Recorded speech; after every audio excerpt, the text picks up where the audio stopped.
Well, hello, everybody. Evening. Ben. Stefan. So I hope you're all feeling good and you've had a good festival. This is awesome. Well, Stefan needs no introduction to you guys. But I feel like his recent body of work does. It had quite a profound effect on me recently, and I felt quite strongly that I wanted to do what little I could within my power to spread the word, because I feel like it's important for our time. But Stefan is the man to tell you about that. So let's start with now. Where do we find you right now in your life, and tell us about the origin of Now is Better. Well, the past 5 years, I decided not to do any more commercial work, not because I suddenly hate commercial work, not at all, but because I felt I've done my share, I've done enough for my lifetime, in the same way that after 7 years of album covers, I felt I've done enough of those. Mm-hmm. And the opportunity presented itself that I was a resident designer at the American Academy in Rome, which is a great, fantastic situation. You work all day in a beautiful studio overlooking Rome, and then there are these great dinners that are very salon-like with 69 other residents there, filmmakers, writers, philosophers, theater makers, all smart people. And at one of those dinners, a very intelligent lawyer told me that what we're looking at right now is the end of liberal, or the end of modern democracy. And when I looked that up that night, back in the studio, basically I Googled it, it became clear that if you looked at it from the long-term perspective, 200 years ago there was a single democratic country in the world, 100 years there were 16, now there are 86. For the first time in human history, more than half of us, of humanity, lives in a democratic system. So this smart, highly educated lawyer had no clue of the world that he lives in. And that I found interesting. And when I did some proper research, I had the time, it turned out that everything, almost everything that you look at from the long term basically has a 180-degree different point of view than when you look at it from the short term. And all media, both social media as traditional media, by its definition, has to look at things from the short term because it comes in a very, very tiny, short cycle. And you can check that quickly. A monthly magazine will be more positive than a daily newspaper. And with Twitter or X or always available newscasting, this has become extreme. And so much negative news are coming to us, not because the media is evil. It's because we all want it, including me. I find negative news much more interesting than positive news. I have a former client and friend now, David Byrne, the singer of the Talking Heads, who has, similar to me, a beautiful little news organization called Reasons to be Cheerful. And of course I follow it, but I don't always read it. If he would have a news organization called Reasons to be Angry, would be much more interesting. And this is not just me saying it, there is many really good studies. There's one coming out of, well, there's just a measurement study of which kind of, that shows you that it's not the media, it's us, which kind of article is mostly forwarded by emails from the New York Times.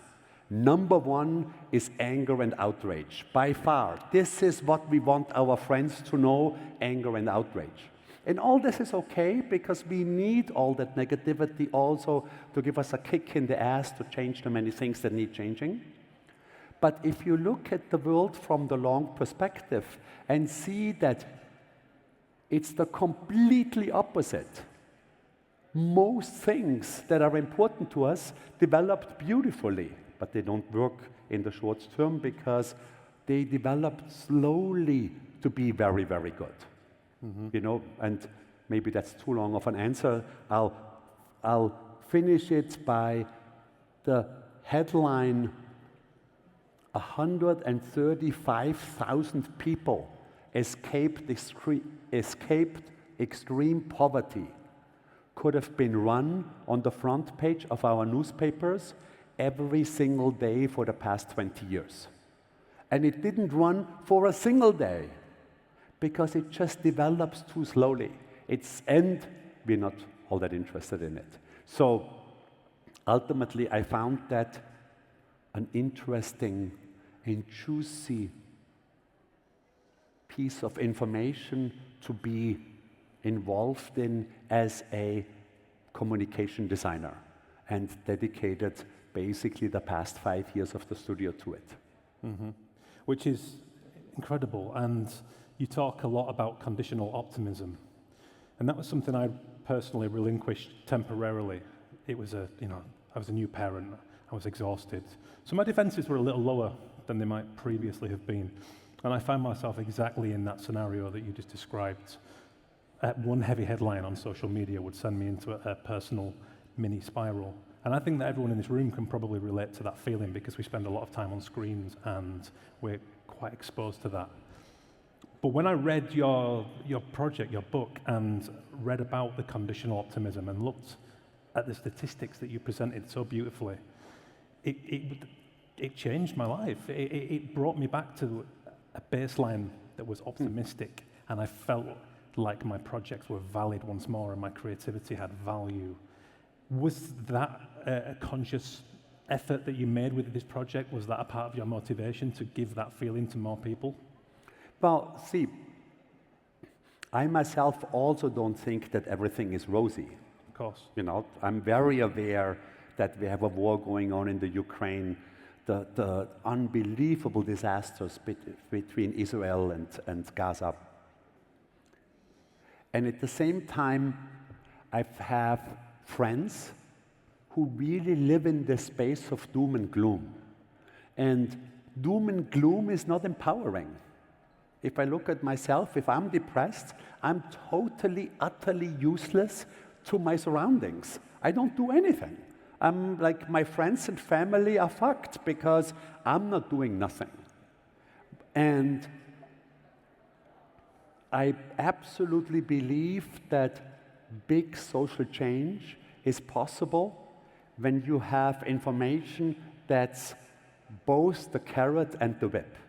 And it's not just an opinion of mine, I looked into this. If you look at big social changes from the past, let's say 20 years, one thing that stands out is the unbelievable success of the no smoking campaigns. You know, many countries cut the amount of smokers in half. A phenomenon. People who are totally addicted, half of them would stop smoking. And when you look at how this was achieved, it was the whip and the carrot. There were all these negative things about, you're going to get cancer on the package, but there was also the promise of positivity. It needed both for this to be successful. And right now it seems that the media, both social and traditional, is delivering plenty of the whip, and I try to add, some bites of carrots here and there. Yeah, and there's a huge evolutionary aspect to this, and that's something that you hit upon wonderfully.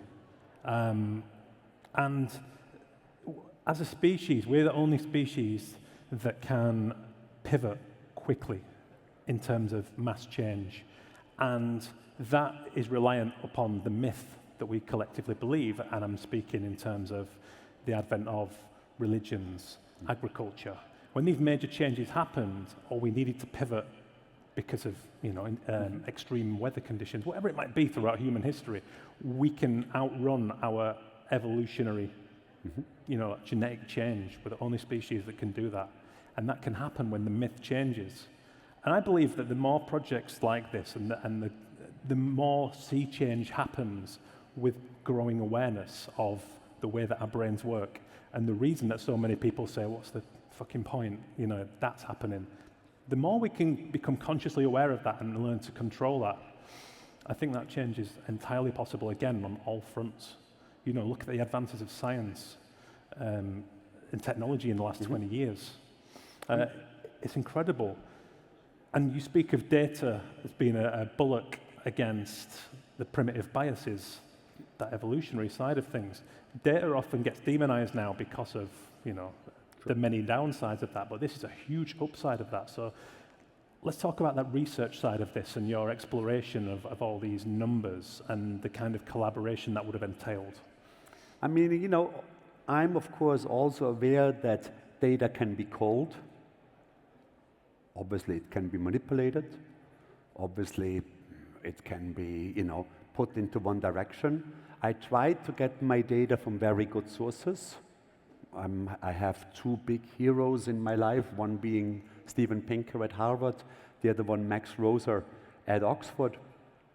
Both of those made many pieces of work that are extremely helpful to what I do. Max Roser has a gigantic site called Our World in Data, where they publish almost on a daily matter. It's a fairly sizable team now, data that they have access to, but it's always of checked sources.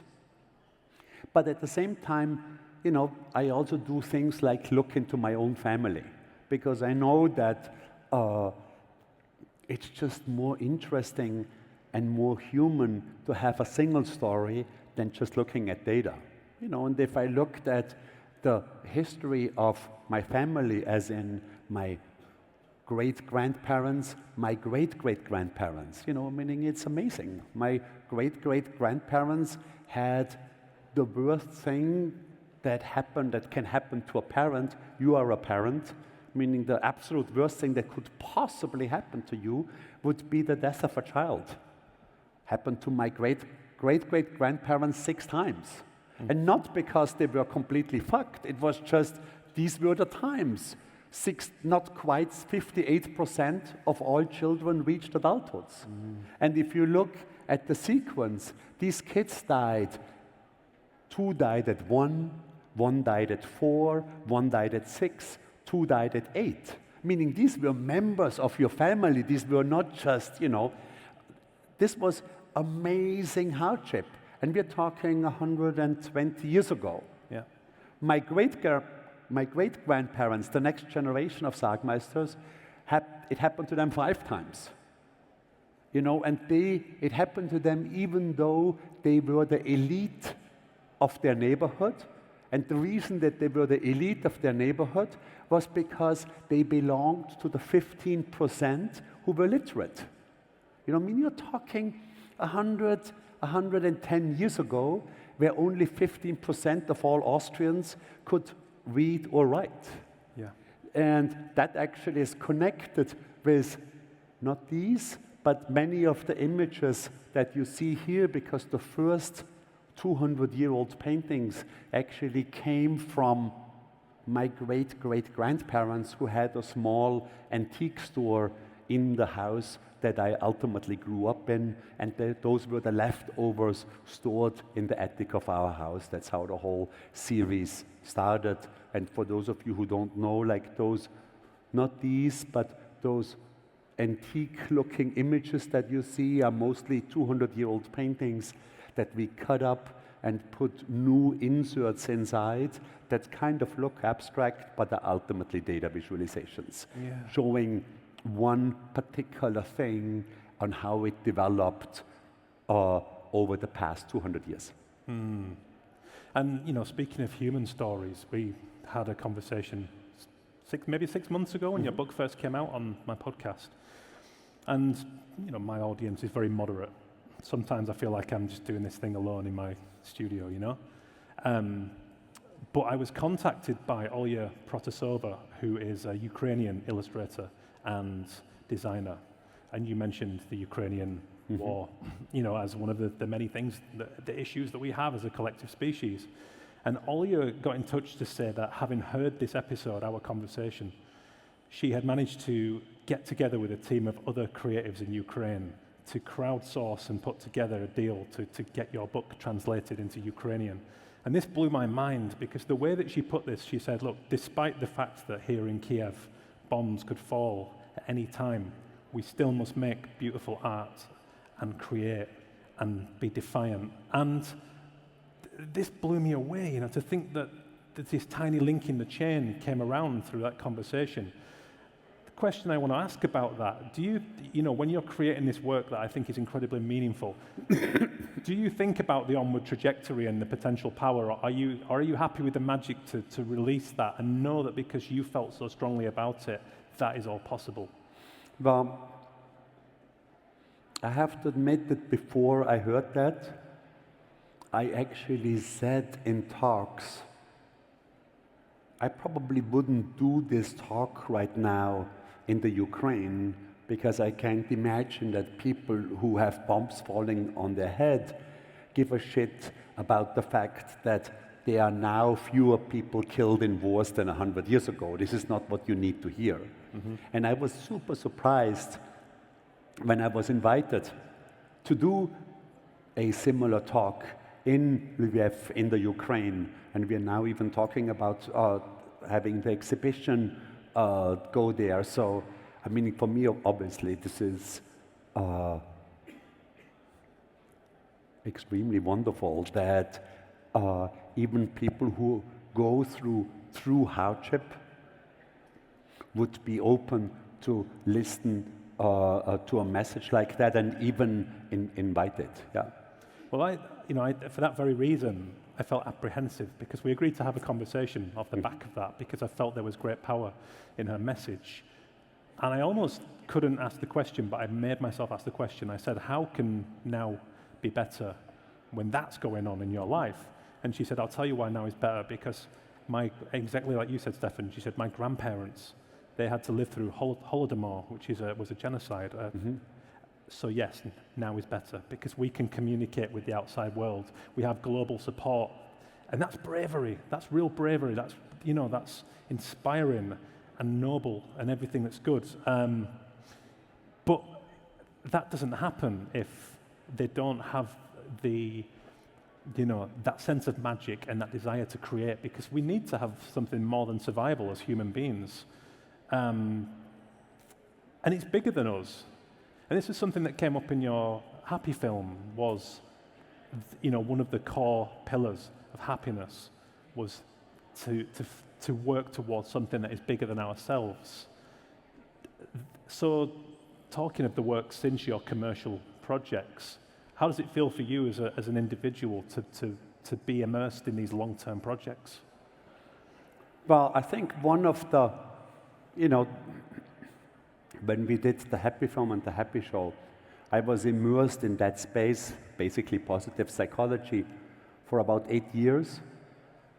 And one of the many things that I've learned was that all of us are ultimately much more interested in meaning in our jobs than we are in compensation. If you give people a choice, they will always go for meaning before they go for compensation. And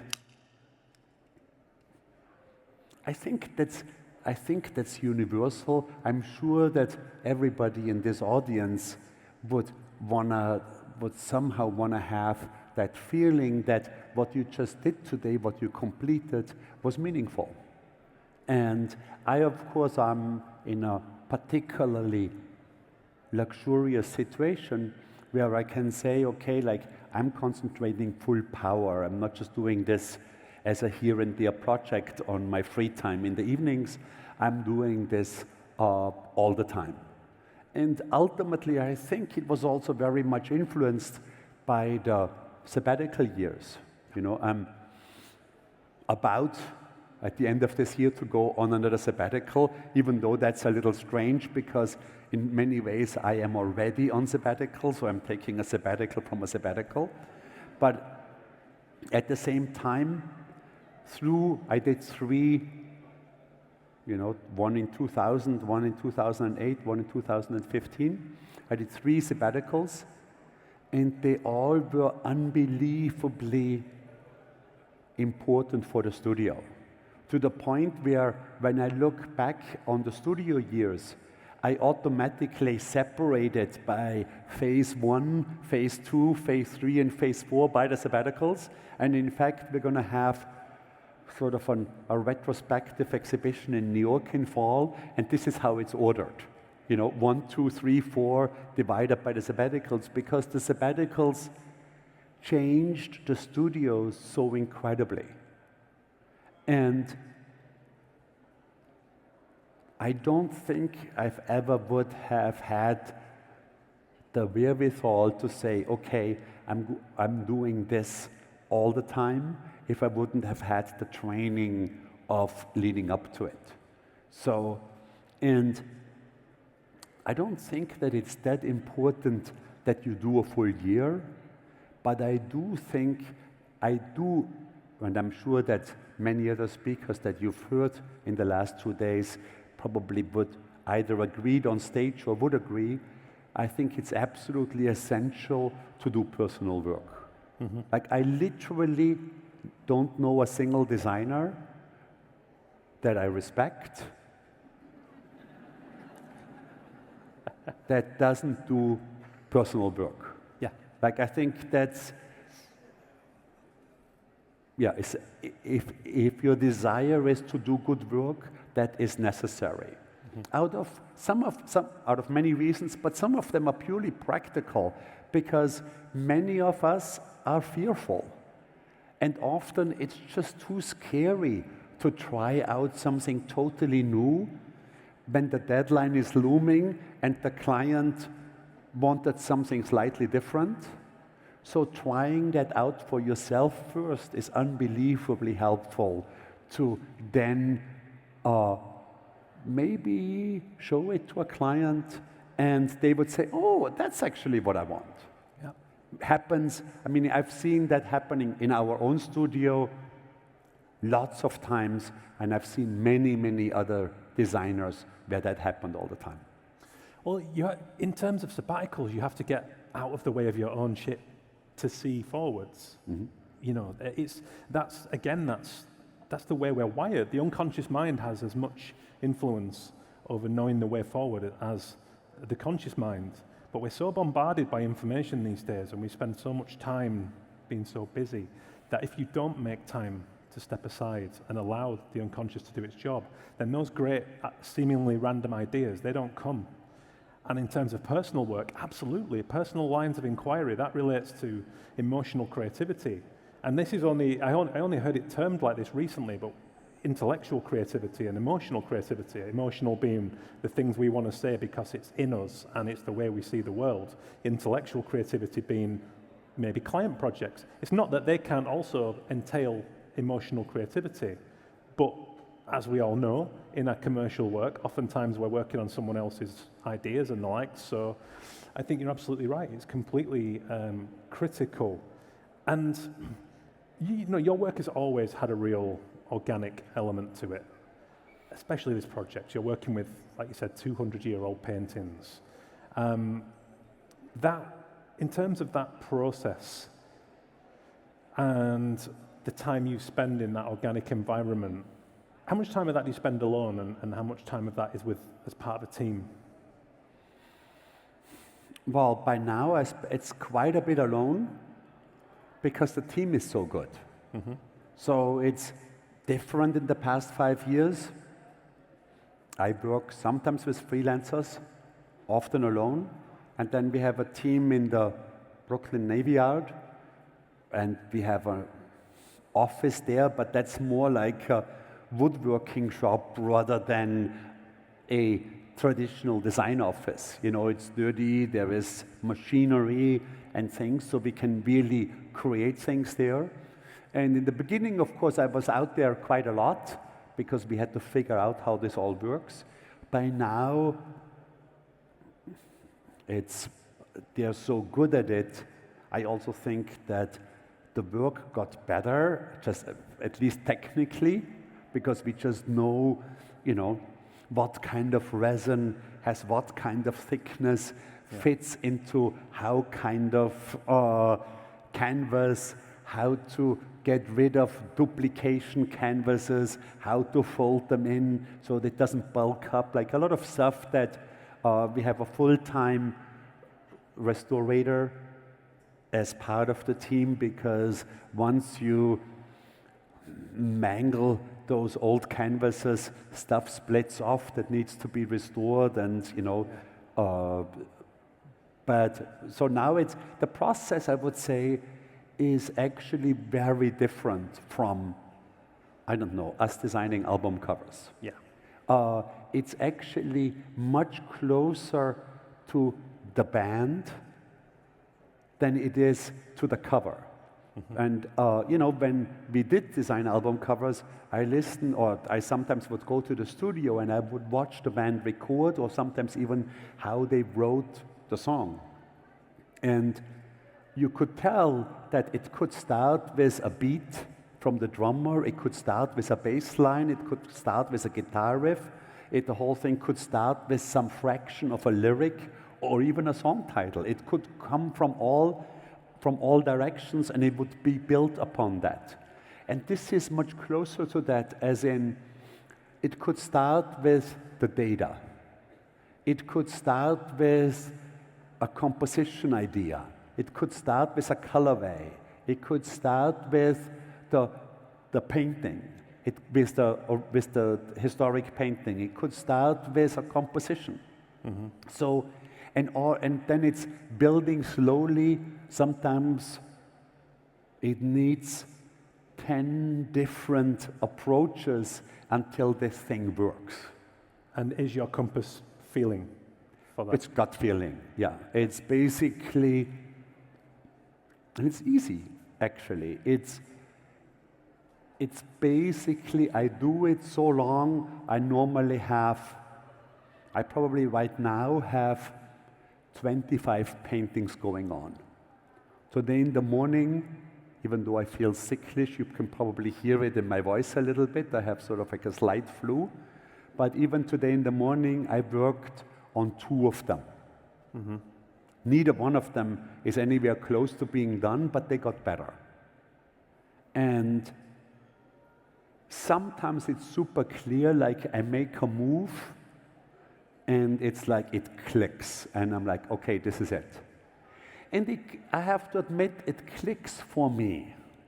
Like, we just had an exhibition. I'm coming from Austria, and we had an exhibition high up in the mountains, over 3,000 meters. And 3 of the paintings sold. None of them I would have picked. These were not my 3 favorite pieces at all. So it's interesting that I had 3 favorites, but very clearly different people have different points of views on that. But for me, it's very clear. But then for me, it's also very clear if I go to a museum or a gallery, I'm super judgmental. Like I go, shit, oh, this is good. The reason I asked that, I still feel real magic with art school ethos, just that being surrounded by the work and the physical and then the digital and the data and the research, that entire ecosystem, that process, I think is when creativity really comes alive. I think that we can box ourselves into much like a lot of students today will start and end on a screen before they've even had the chance to try anything organic or anything with their hands or a conversation with anyone. And it's all of the sum of those things that feeds truly great creativity. And I heard a term recently, Athena Akapis, who is a professor in Arizona. She has this amazing project researching apocalypse psychology, so the way humans behave in times of crisis. And she talks about evolutionary mismatch in a lot of the lifestyles today. So much time on screen, not much physical activity, not enough community. So that's why I ask, because when I see a project like this and I see shots from your studio, and it just fills me with magic, and I imagine what that's like. And you just mentioned some really interesting people there with that process and the resin and the woodwork, and it's just, to me, that is pure and it's beautiful. I mean, there's also, science will very much support this opinion. Yep. If you look at happiness divided by jobs, woodworkers are way up on top. Yeah. And of course, it's because they see what they've done all day. Specifically if you made a chair or a cabinet, and you have ownership, and it's meaningful to you that you made that. While if you work at a giant insurance agency, and you're this tiny cog where you can't really feel what you actually contributed to that machinery, it's much, much, much more difficult. Yeah, and that's where the downtime, the sabbaticals, and a sabbatical could be 2 minutes to somebody. It could be, when I was a new parent, my sabbaticals were on the toilet. That's where I did my writing. I would, literally hide in the bathroom for 5 minutes just to get a bit of my emotional creativity out, because I wanted to be a great dad, but I couldn't quite go to that space until I just created something. One line of prose was enough, and now, so it can be 2 minutes to, it could be a year, but I've heard the story of a new father who, when he finally packed his 2 girls into the back seats of the minivan, going on holiday, he would go the back way around to his driver's seat and not the front way, because the back way is longer, and that will be his holiday. That's tremendous.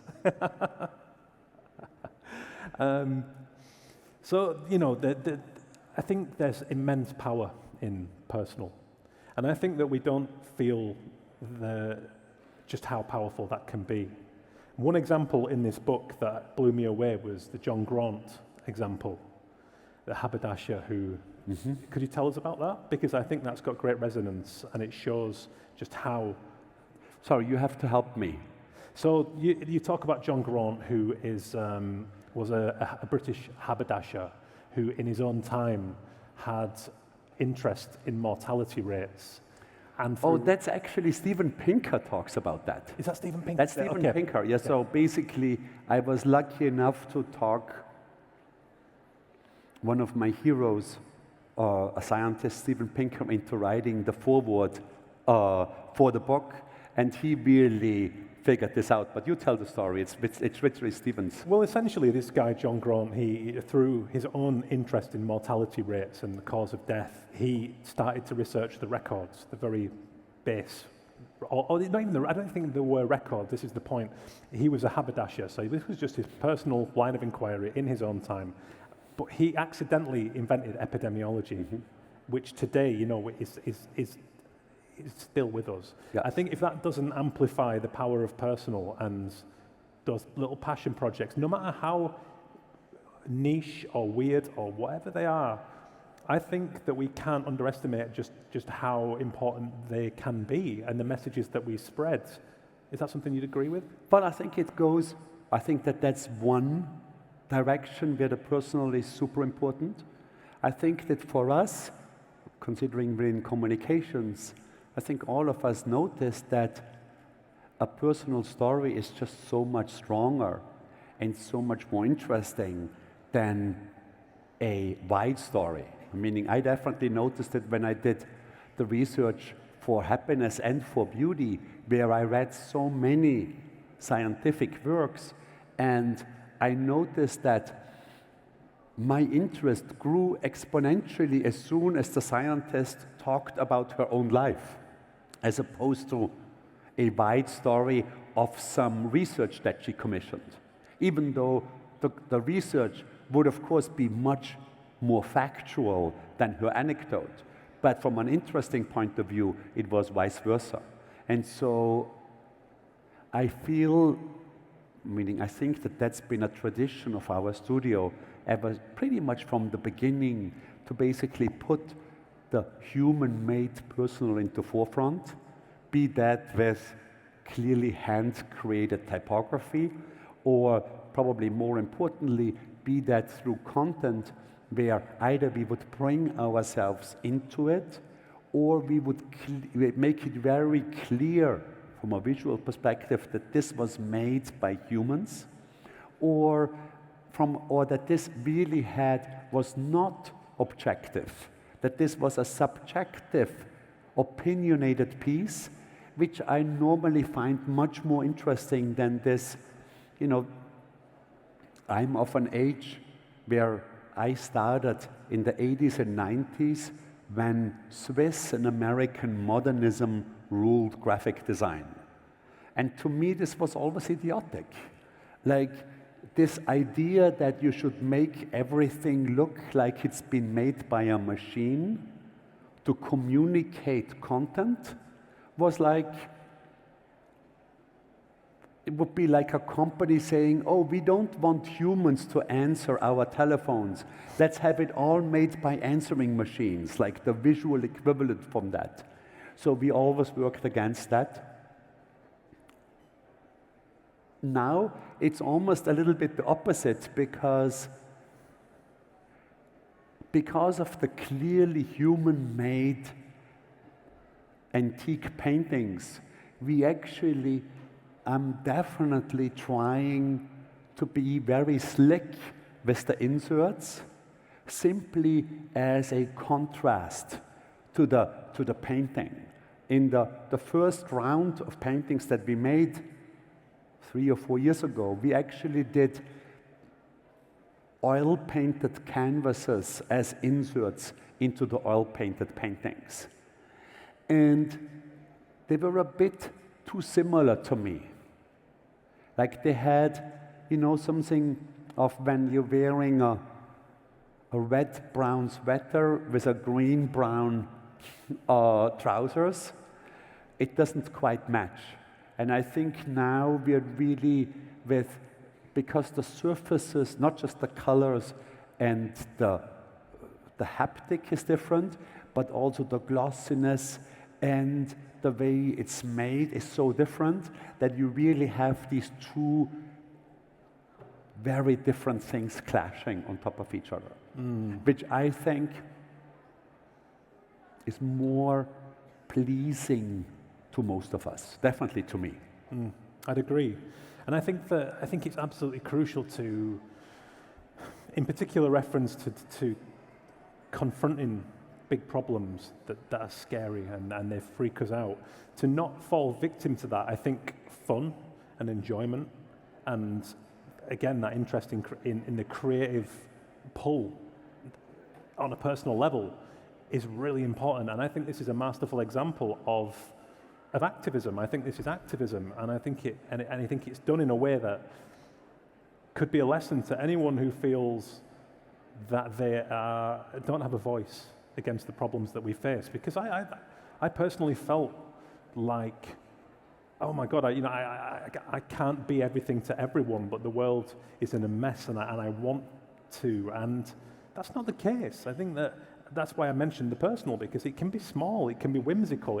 That has to be determined by us and our feelings and our personal passions. And when you really feel that and really go towards that, I think that doors open. However you want to describe that. One friend of mine describes it as invisible hands. Mm-hmm. The feeling that when you're on the right course and you are committed to that and moving forward, that you see the opportunities in front of you and things come into your path. Is that something you experience in this more meaningful work that you've been creating? I mean, I think a pivotal moment for me in my designy life was, for one thing, working for Tibor Kalman, who was a big mentor for me. And he always talked this design as a language. And I didn't get it right in the beginning, but I thought about it during the first sabbatical. And then it seemed to me that I had really learned this language. I went to school twice. I did a master's degree in Brooklyn after doing a bachelor in Vienna. And I thought, so, okay, if this is really true that design is a language, why am I only using it for commercial purposes? Like, it would be completely idiotic for me to, let's say, learn Spanish and then only talk in commercial sentences in Spanish and not say anything personal. And once that insight sank in, I thought, well, let's see if I have something to say in this language that I've learned in graphic design. And it turned out that it is a very strong language that can express things differently than literature can or than pure visuals can. It's its own thing, and it can do that quite well. And ultimately, I think if I think about the most basic definition of good design that I've ever came across, it would be design that helps somebody and design that delights somebody. And if it can do both, it absolutely 100% is good design. Yeah. And ultimately, if you analyze this, it's basically the helping part is the functionality, which most pieces of design need to have to even qualify as design. And the other piece is the joy, the aesthetics, the beauty, if you want, the artistic side of it. And it really does need both. And there was a time, maybe from 1950 to 1990, when many designers and many architects thought, oh, it's only about functionality. If we make it functional, it will become beautiful by its own, out of a complete misunderstanding of form follows function. And it was catastrophic. They built, public housing projects under the term of functionalism that nobody wanted to live in, that had high crime rates, that ultimately were not fit for human habitation, that did not function. Functionalism actually did not function. And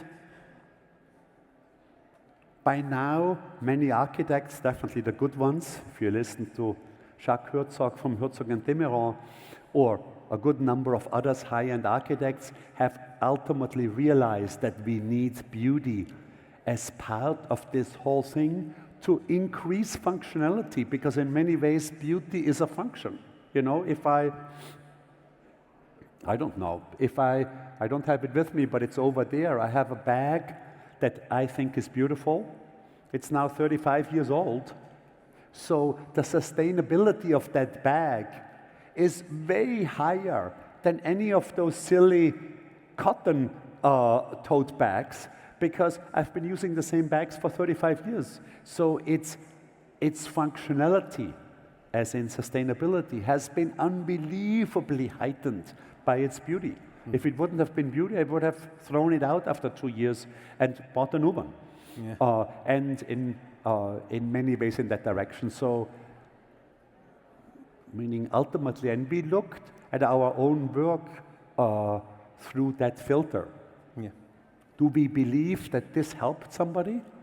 Do we believe that it delighted somebody? And much of it didn't. Yeah.